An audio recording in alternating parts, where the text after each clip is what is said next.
Louis-Ferdinand Céline. Entretien avec Jacques Chancel.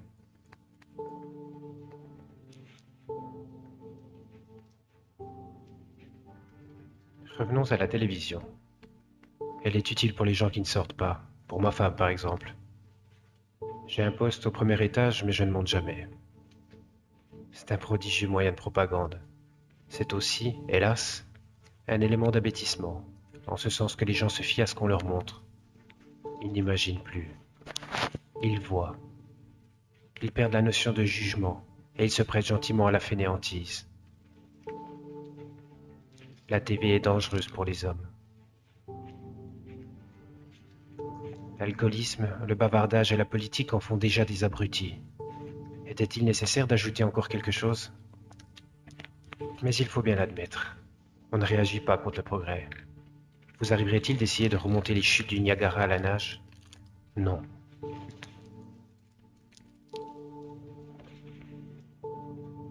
Personne ne pourra empêcher la marche en avant de la TV. Elle changera bientôt tous les modes de raisonnement. Elle est un instrument idéal pour la masse. Elle remplace tout. Elle élimine l'effort. Elle accorde une grande tranquillité aux parents. Les enfants sont passionnés par ce phénomène. Il y a un drame aujourd'hui.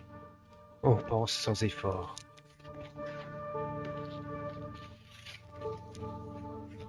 On savait bien mieux le latin lorsqu'il n'y avait pas de grammaire latine. Si vous simplifiez l'effort, le cerveau travaille moins.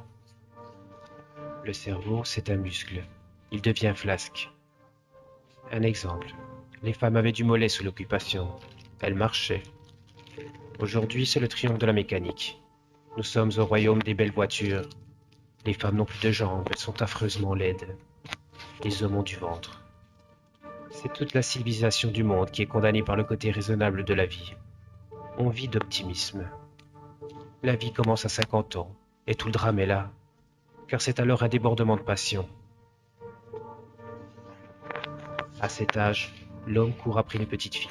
Il s'habille plus jeune, il va au thé dansant, il boit, car l'alcool donne une illusion de force. Il se saoule de tout. Comprendra-t-il un jour que, passé la trentaine, il s'en va vers sa fin? Viso, lit Céline.